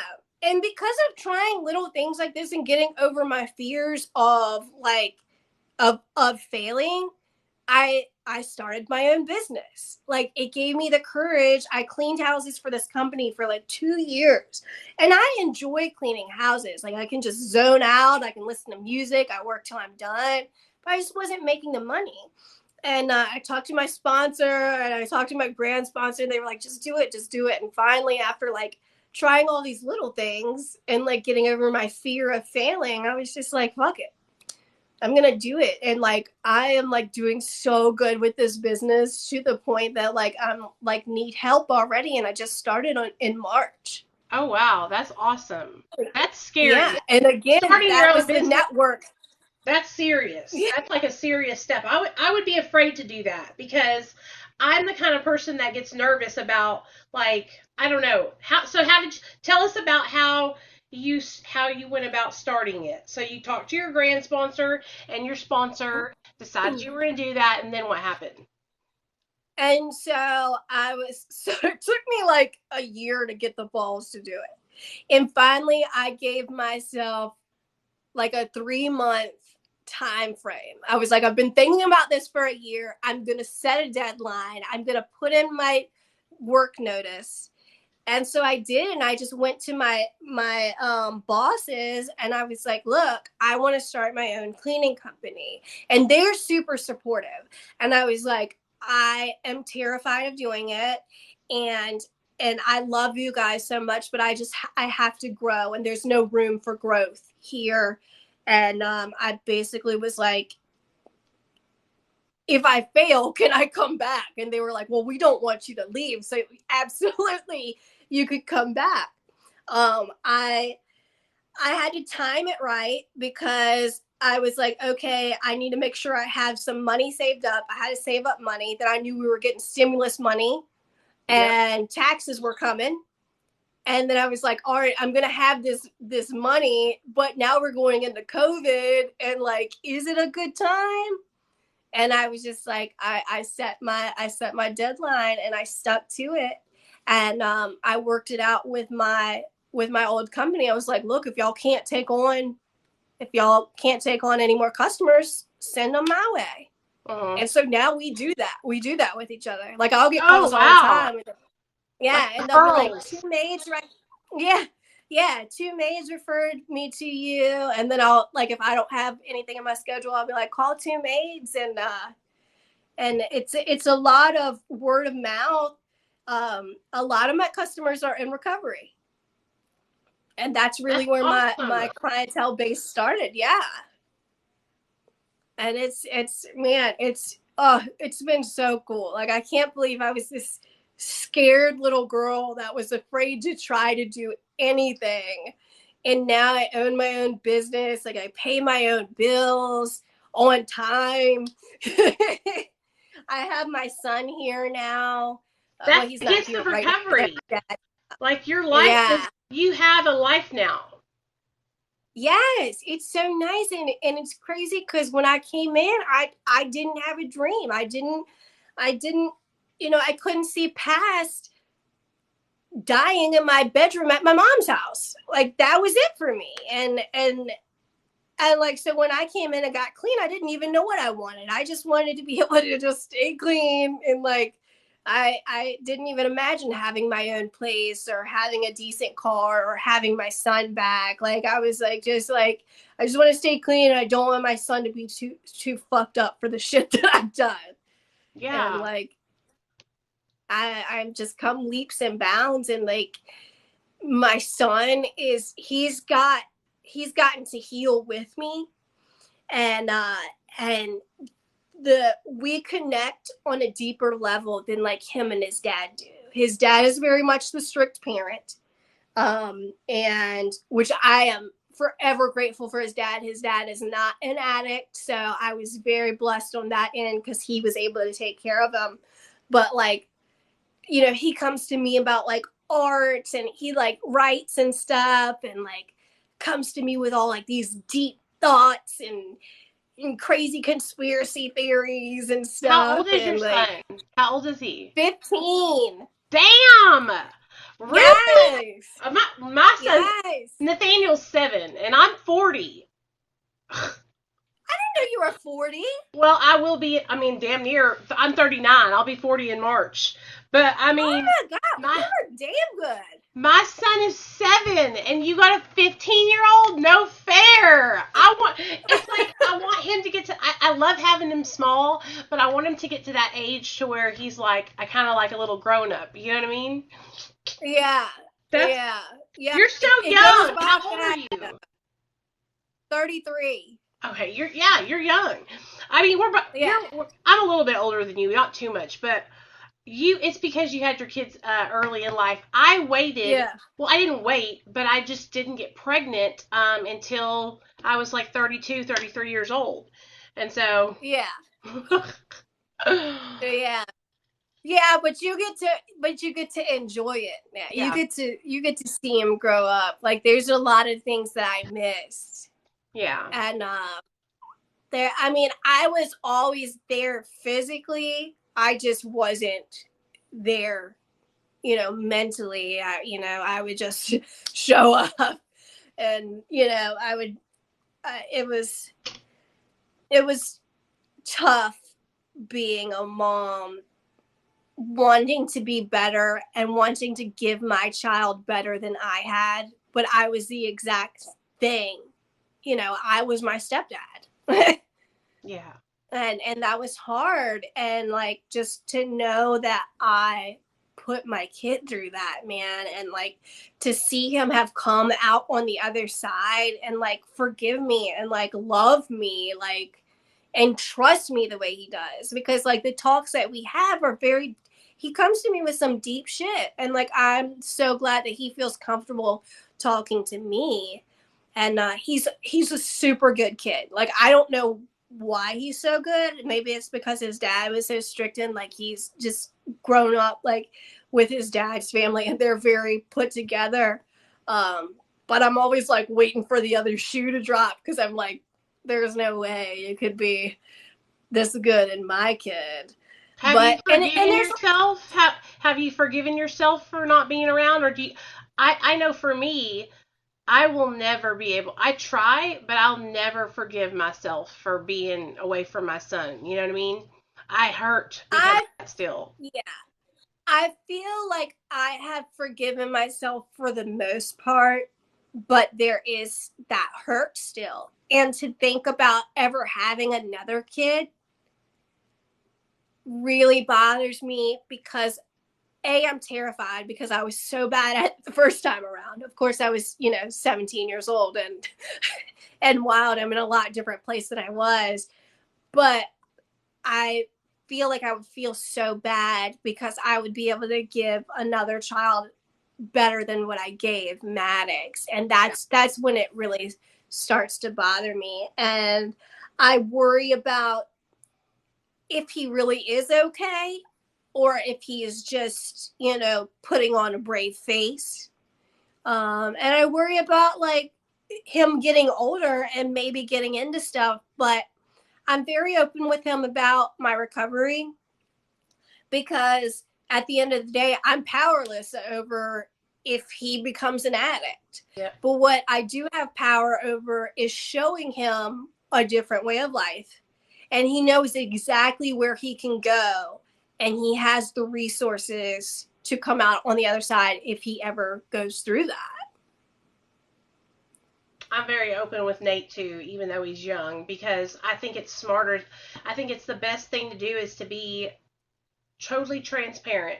Like my son knows, he knows I've been to prison. He knows that I did drugs. He knows that I told him that he got taken from me because I don't want anybody else to ever tell him that. You know what I mean? I think that's smart because if somebody else tells him and he doesn't want to ask mom because he's scared to ask mom, and then he has all these thoughts and it feels like he can't trust you. I think it's very smart. And we grew up in the age of just say no and hide your feelings and men don't cry and things like that. That's what I try to tell these kids here on TikTok. I say, you guys don't understand. When we were growing up, there was none of this body positivity, big and beautiful. It was like, you're fat, you don't look like this person, so you're not pretty, you're not cool. There's no talking about mental illness or mental health. It was like, if you have a problem, you just need to handle it. I don't think kids understand how good they have it nowadays because this addiction was frowned upon, looked down on, stigmatized. I mean, it still is, but not like it was. People have you even think about, that's why I get so frustrated with people who are like so intolerant towards, especially people in NA that are so intolerant towards other pathways of recovery, because what those people need to remember is we as addicts were stigmatized by the alcoholics in AA. We broke off from that because they didn't appreciate us and they didn't approve of us. And that's why I encourage like other people, like start these Mara programs up, start more meetings, different meetings. Let's get some green meetings going and like, so that you can have your own fellowship because like we can be the pioneers of the future because we see what didn't work. Just say no didn't work. Complete abstinence doesn't always work. Like there are different, we need different solutions and we need people that are willing to like pioneer the way. I just started sponsoring one of my friends and she smokes weed. Like nobody knows that I'm like sponsoring her. And she smokes weed and she came to me and she was like, look, I want to sponsor. I want to be able to work the steps, but like I don't want to be completely abstinent. And I was like, well, let's fucking figure this shit out. Like, as long as you know that I don't really know what I'm doing, like, I'm just going to do the best I can. Let's fucking figure it out. I mean, let's work together. Like with medical marijuana, if you, the way Alcoholics Anonymous, because that was the program that I worked when I first got sober for like first Mhm. 3 to 4 years I was doing AA. Like if that's a medication that's prescribed to her, like medical marijuana, then it's really not anybody's business about what medication Right. she's using. Um, Right. Right. so I wouldn't even like worry about it. I will tell you, I tried medical marijuana about 6 months ago because when I joined TikTok, everybody was talking about how much it was helping them with Yeah. their mental health. And I Yeah. came from a place where, I mean, I was pioneering the way with medication assisted treatment. I was like, Yeah. I was one of the first people on Facebook in 2015 to tell my story and talk about being on Suboxone and being in recovery. And people made Yeah. fun of me, they shunned me. It was horrible. But so when I came onto TikTok and I saw all these kids talking about how it's helped them and how all these people were so accepting of all these different pathways, I was like, well, if it's helping with them with their depression, maybe it'll help me. And so I started taking the gummies, the medical marijuana gummies. Yeah. But like anything else, man, I was eating those fuckers and I was stoned out, man. I was like, I can't do this. Like I'm just stoned all the time. Yeah. And Well, I was yeah. eating huge whole pizzas, and then I found myself like wanting to take them every day, like 2 or 3 times a day, and the high would last all day because it was a edible. And so Yeah. I was like, this is not healthy. Like I'm checking out of life. Yeah. Yeah, and it's something that you have to figure out on your own. I mean, that's why I do Narcotics Anonymous now. Like, I didn't just like want to be completely abstinent. I had to go through a lot of trials of just drinking, just smoking pot, getting on Suboxone, trying Xanax, being on this. I tried every single, like in our literature, it's like we tried, Yeah. psychiatry, religion. I tried Jesus, like that served its purpose for a little while, but like, I'm on a different spiritual journey now. But like I tried all of these different things, and me, the person that I am, I can't do any kind of substance like that responsibly. I mean, I teeter like with coffee. Like I'm like, did I really need to drink that coffee before I talk tonight? Like, I use it as my, like, it's, I'm not supposed to drink coffee because all of the issues I have with my stomach from the alcohol. Like, I'm not supposed to drink coffee, but I can't fucking give up the coffee. So I have to be completely abstinent, which I do still drink my coffee, girl. I Fuck look at anybody. things like the way I look at things is what are your motives behind taking that thing? Right, So right. there was a stage in my husband's recovery where he was like taking these sleeping pills that were across the counter Walmart sleep aids, but his motives behind taking the sleep aids were to knock his ass out. He to Yeah. be and so he wouldn't be present. And so I had to help. I was like, do you not see how this is not it would be different if you were taking one sleep aid to go to bed because you have problems sleeping at night. But you're taking them and then you're fighting the sleep so you can stay up and be all Yeah. like, you know what I mean? And so that was me when I took my Ambien. yeah, that's what I started out with the right intentions of taking the gummies, but then I slowly started saying, I'm gonna take an extra one, and then I'm gonna be super blessed, and so that's Yeah. why I stopped and I made a TikTok about it. People got upset with me. Yeah, I was like, I remember seeing it. Yeah. I'm trying to be honest because like that's okay to do that. Like I think that learning what your limits are, especially for people who have already obtained sobriety. So like I had been sober for Yeah. 5 years before I decided to try medical marijuana. I would never tell somebody to do that just got sober, Yeah. because I don't want them to go out and relapse on other drugs. But like Right. I was struggling with my mental health. I was depressed. And I was like, fuck it. If people say it helps, I'm going to see if it helps me. But of course, I can't do anything that. Like, I can't do anything like that. I just take it to the. I'm I'm trying to get off Suboxone and I'm on 1 milligram, and I was telling everybody today, like, this is where it gets hard because I'm on such a low dose that I can take like a higher dose, like 5 or 6 milligrams, and get that little like, you know what I mean? And so now I'm trying to work my way down off of that, and it's like my brain constantly tells me like, you can do this and this, and I'm like, damn, dude, I have been away from drugs for 6 years, and my brain still does this to me. Oh yeah, for sure. Oh yeah, for sure.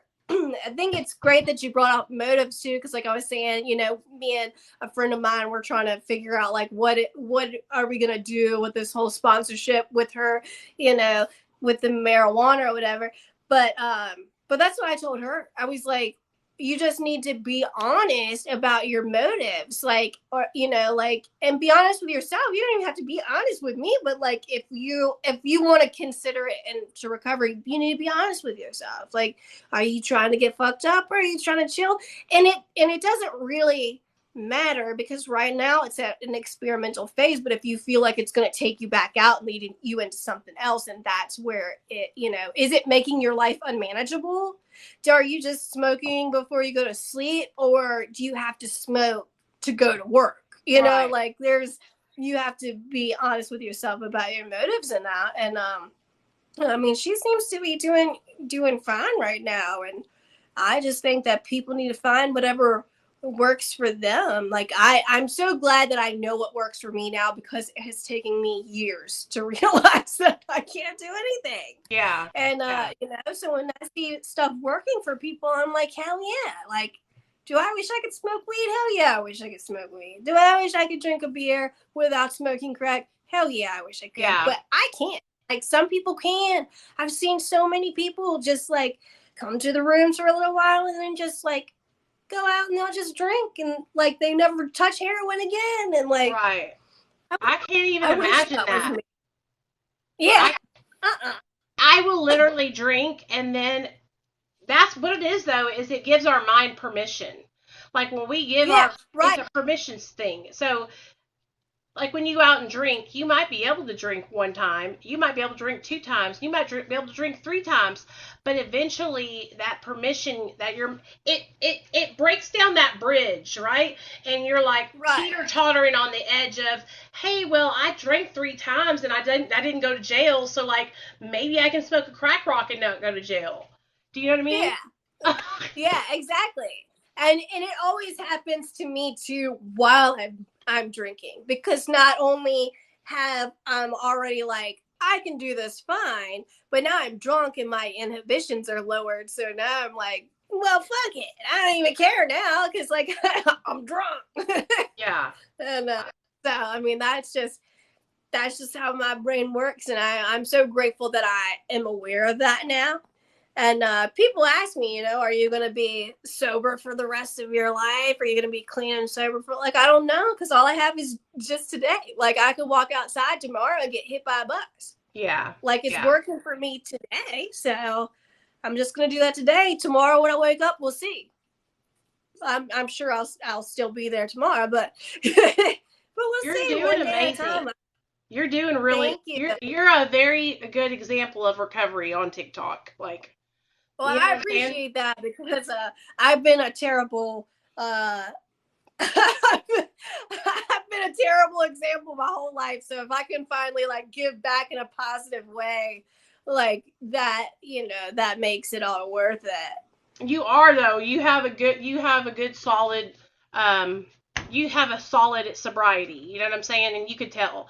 I mean, you could see it. And then like the fact that I don't think a lot of people don't understand that a lot of the times when our addiction and when we get sober, it's a lot of the things that we go through now. Like, I'm constantly telling people, like, change your perception, positivity, bring these thoughts in. Like, I'm going to stay sober today. I'm going to go out and do my chores that I need to do, whatever it is. And like, don't focus on being negative, because whenever I got sober, I used to focus on what I wasn't accomplishing. And I was so upset and sad all the time. When I changed my perception and started focusing on, like positivity and what I was going to accomplish and how I was going to do these things. Like, it really helped me a lot. But Yeah. honestly, I'm just so proud of you, and I enjoy watching your damn original things you make up on TikTok. I don't understand how y'all are so, like, I can't do that. Like, how do you think of to write a song about a release letter?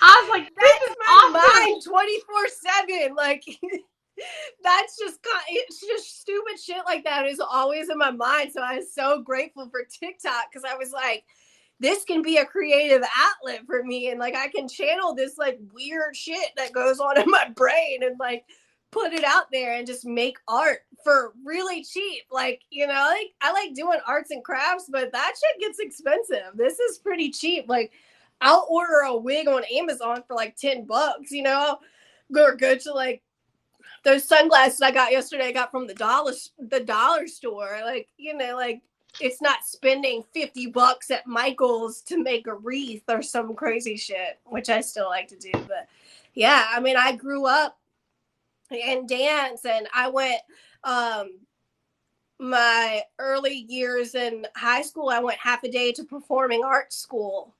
I have performed. I've been in a rock band. I've done a solo acoustic project. I've done solo R&B. Like, I have wanted to entertain since I was a little girl. So to have an outlet like that, that's just where I'm at. Like, I love it, and I can do it in the comfort of my own home, and try to help people at the same time. Like, go Yeah. through the shit that I'm going through and have people relate. Like, it's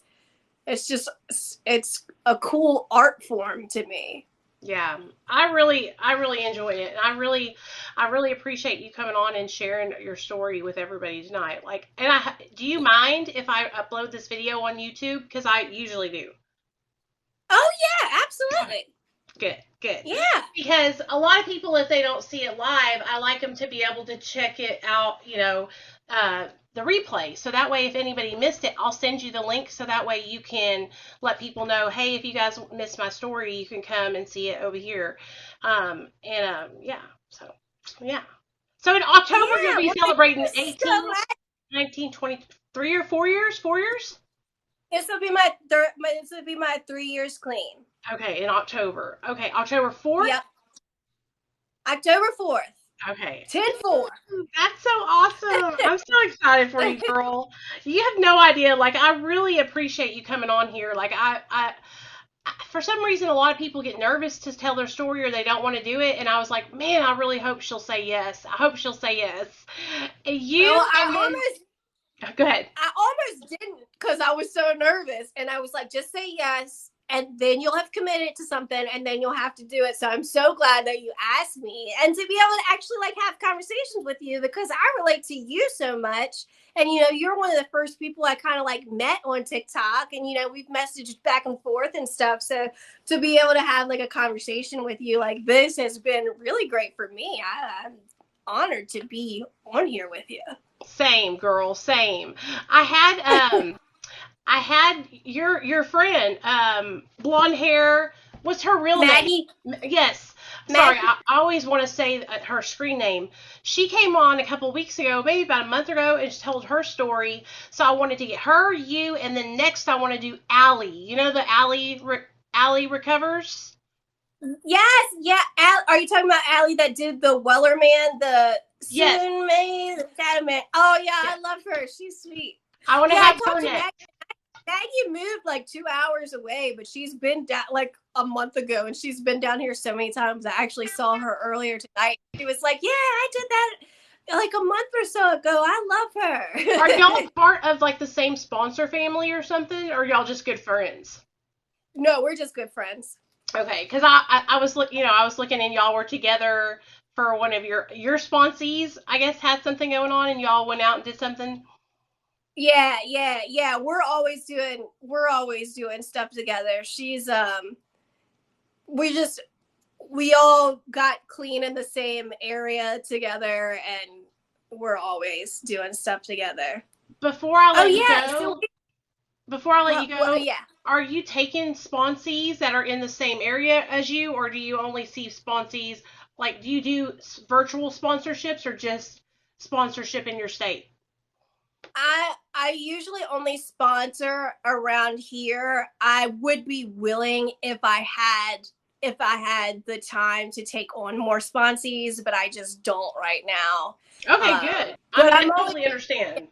That's what you yeah, need to but I mean do.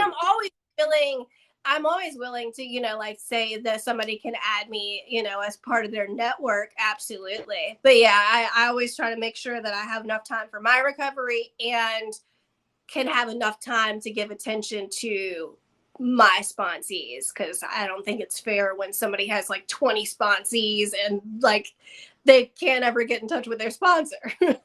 Yes, and I think a lot of people they think that they feel like they get rejected, but when somebody tells you that, hey, it's because they don't want to do you a disservice of bringing you on and then Right. not be able to give you their full attention.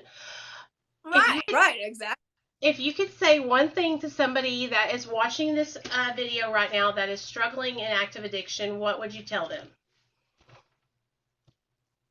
I would say,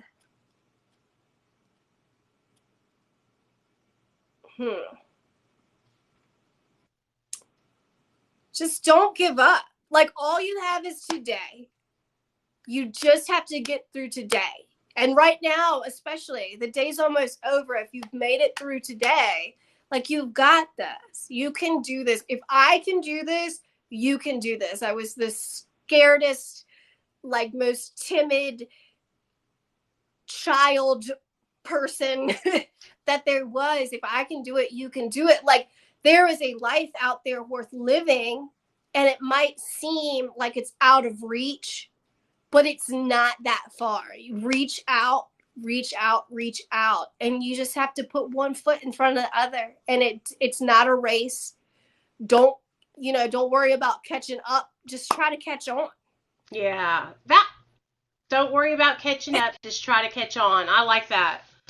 Thank you Yeah. so much for coming on. Please, you guys, if you do not follow Chauncie, please go follow her TikTok account. She hit 10,000 recently, but our next goal is 20K. So we got to get you over there pumping and jumping, because the more people who know about your recovery, the more people you can help. You know what I'm saying? Yeah. So, And that's what it's really about for me too. Like, I just want to be able to help people. I was really shitty for a long time, and I just want, I never thought I would make it out of active addiction alive. And the fact that I did, like, I want people to know that it is possible. hell yeah, girl. Oh, thank you so much. I appreciate you, okay? Thank you. All right. I love you. I'm going to send you the link after I upload this, okay? Okay, perfect. All right. Love you, girl. Love you. Bye. Oh, she did a good job. Sorry, you guys. I was about to get a little emotional there at the end. I've been just crying like a little baby lately. That was very, very good. I really enjoyed that. I hope you guys enjoyed that too. Chauncie did a really good job. Very, very good job. Let me get out of here so I can shut this little room off, and then we'll say our goodbyes. So, I am reaching out to people. I'm going to hit up Allie and see if she wants to come share her story. She just gave birth a month or so ago, so she might not be up to it. But if you guys have any suggestions of people who you would like to hear their stories, send me a message and let me know, and I will invite them on to share their stories. The goal of this, you guys, is to share with you guys different people and different pathways of recovery. So Chauncie, she is an NA and she is abstinent. That is like, so many people can relate to her story. Just like a couple weeks before that, we had Kathy Beasley on, and she is on MAT. Then we had on JoJo, and she does 420 recovery. And so what I'm trying to do is show you guys different paths to recovery every one of these people's recovery is valid. All of these people have changed their life from literally dying to living now, you know? And so you just have to find what works for you and then work it, baby. And don't let nobody fucking discourage you. Don't let nobody tell you that what you're doing isn't right for you. You just gotta find your way and double down, okay? So I'm gonna go wash this face off, and I'll see y'all tomorrow night, 7:30 p.m. Central Standard Time. And yeah, I love you guys. If you need me, text me. And we did my makeup today on a live. So if y'all don't know this, I usually go live around 1 or 2 Central Standard Time, and we do an eye makeup look, and then we have our live stream at 7:30. So if you guys want to join me tomorrow at like 1 p.m., you can, and we'll do another eye makeup look, okay? All right, love y'all. Good night, you guys. Oh, don't forget, click the link in my bio. I'm selling shirts. I got the YouTube channel up there. I got the Mara up there. I got all the links that you need in my bio. But those shirts are about to be done, and so I'll have to start another campaign. But get your shirts. They're almost going to be sold out soon. So if you wanted to get one, go ahead and get on there and get one. Okay, guys? All right. Love y'all.